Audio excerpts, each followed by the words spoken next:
Sportswriter John Feinstein points out that one of the things that makes college basketball different from the pro game is that no player stays longer than 4 years. The names and faces always change, but Feinstein's interest in the game remains constant. His first book, A Season on the Brink, was a surprise bestseller about Bobby Knight, one of the most controversial coaches in college basketball. In Feinstein's new book, A Season Inside, he tries to explain the culture that surrounds the game. He crisscrossed the country, attending 104 college games during the 1987-88 season, interviewing players, coaches, and referees. Feinstein covered basketball and other sports for 11 years for The Washington Post, and recently joined the staff of Sports Illustrated. Feinstein told me why he finds college basketball more interesting than professional basketball. I think when you factor in atmosphere, intensity, games meaning something, the fact that college basketball is played during what I think should be the basketball season, which is the wintertime. The pros play their most important games in the middle of the summer nowadays. I think when you factor all those things in, the college game is a better game. I can't think of anything better on a winter night than to be in a college gym where the place is rocking. The fans are really into it because every game is important because the colleges only play 30 games. And everybody is really intense about what's going on the court. In the pro game, most of the games you see, the places are half full, the gyms are quiet, and half the time the players don't really care what's going on until you get to the playoffs in April and May. I have a friend who likes to say that if you want to see great players, watch the NBA games, but if you want to watch coaches suffer, watch college basketball. Well, there's no question that coaches are the rock stars of college sports, basketball coaches. You can't really tell one football coach from another. They all look alike and they all sound alike, and they're all so far away when you're at a game anyway. You can't tell who's who. They're all dressed alike, too. But college basketball coaches are very distinct personalities, whether you're talking about Bob Knight or John Thompson or some of the guys who I followed closely in A Season Inside, like Rollie Massimino at Villanova, or Paul Evans at Pittsburgh, who the only thing they have in common is that they're both excellent coaches, but they're as different as two men can possibly be, and that may be part of the reason why there's a problem between the two of them. They don't get along at all. And then you have guys like Jim Valvano down at NC State who really want what his ambition in life really is to replace Johnny Carson. Why have coaches become the stars of college basketball? I think it has to do with a number of things. One is the intimacy. When you are at a college game, they are the guys you notice. They're the ones always jump. First of all, assistants can't get off the bench. So the only guy you ever see jumping off the bench is the head coach. And so you can't help but notice him. And if it's John Thompson, how can you miss a guy who's 6'10" and weighs 300 pounds? If it's Dean Smith, he's going to be the only guy in the building in French cuffs. If it's Rollie Massimino, he's going to be the only guy whose suit is falling apart during the game. While we were talking about coaches, you, of course, wrote the best-selling book about Bobby Knight. And I was wondering if your book about him improved your access to other coaches and players when you were taking your tour of one basketball season, or whether it hurt you in any way.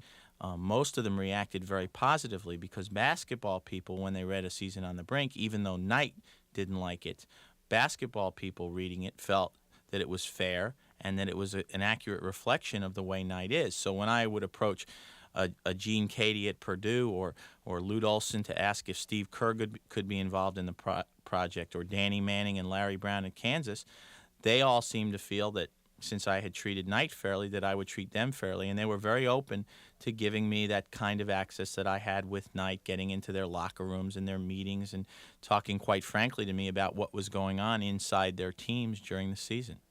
Well, Knight says that he didn't like your book, and that one of the reasons why was that there was too much profanity in it. That you quoted, you quoted all of his profanity.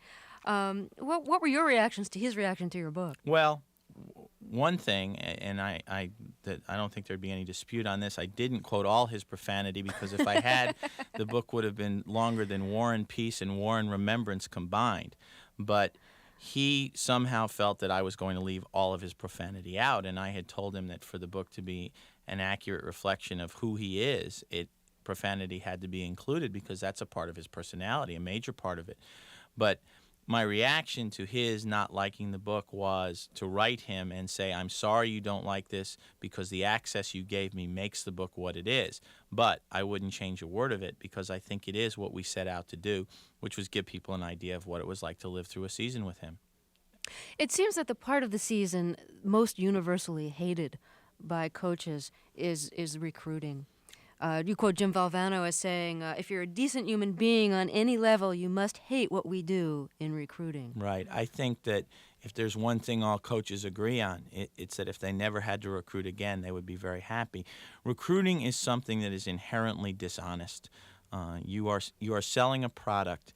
You are telling kids that they are great, perfect, and wonderful, knowing full well that if they do come to your school, the minute they're enrolled as freshmen, you're going to start telling them they're terrible, they can't play, and if they don't listen to you, they're never going to get better. So there's a certain hypocrisy in that. I made home visits with a number of coaches, and I think the most honest coach I saw in action during a home visit was Dale Brown, who sat in a youngster's living room and said, you know, if I was really as good a person as I'm claiming to you that I am, I wouldn't be here tonight. I'd be out working for Mother Teresa.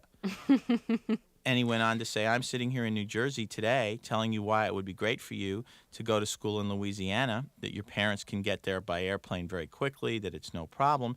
Tomorrow I'm going to be in Baton Rouge, and I'll be telling kids from Louisiana why they should stay home and be close to their families.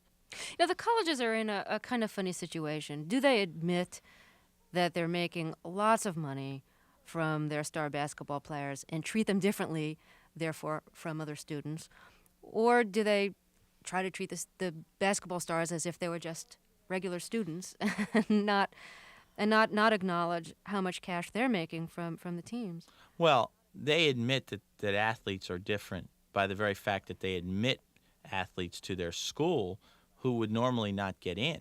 I mean, whether you're talking about Harvard or Oklahoma State, the average board score or the average grade point average of the athletes, whether they be football or basketball players, those are the two revenue sports, are much lower than the average student. I mean, to get into a school like let's take Duke, for example, which is the number one ranked basketball team in the nation right now. I said basketball.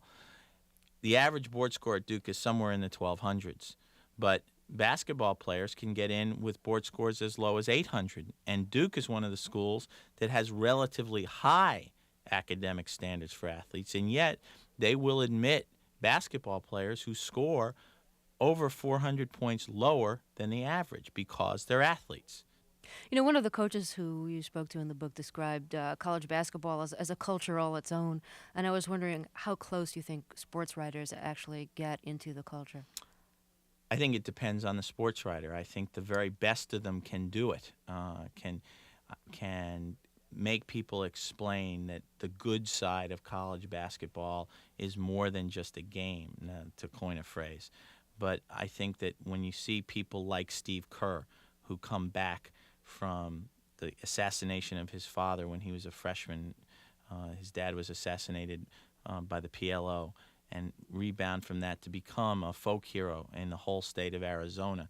And you see even like the three seniors at Purdue who ended their careers very disappointingly because they'd had such a great season, but they were upset in the round of 16. But they walked away from it saying, you know, we had a lot of fights with Coach Katie over the years, but even though we lost, we figured out before it was over that what he was doing was right and that he had the experience and he knew what was best for us. Or you spend a night in the Palestra in Philadelphia, and the place just reeks of history. It's been there for 61 years now, and every team that ever mattered has played there. And you can feel that history when you're there. And the writers who really love the game and who understand the game and who I think most important understand the people in the game are the ones who add that extra dimension to their writing. And what I tried to do in this book was to give people an idea of what the people in the game are like, what a Don DeVoe at Tennessee is like fighting to save his job, as opposed to a Rick Barnes, a first-year coach at George Mason, fighting to learn his job. And that's what I tried to do throughout the entire book. Well, thank you very much for talking with us. Okay, thank you. John Feinstein's new book, A Season Inside, is published by Villard Books. Our senior producer is Danny Miller. Our producers are Phyllis Myers, Amy Sallet, and Naomi Person. Production assistance from Ed Doherty and Deborah Beagle. Lisa Bruton directed today's show. Our engineer is Thad Kirk. Our theme music is composed and performed by Jackie Byard. I'm Terry Gross. Thanks for listening.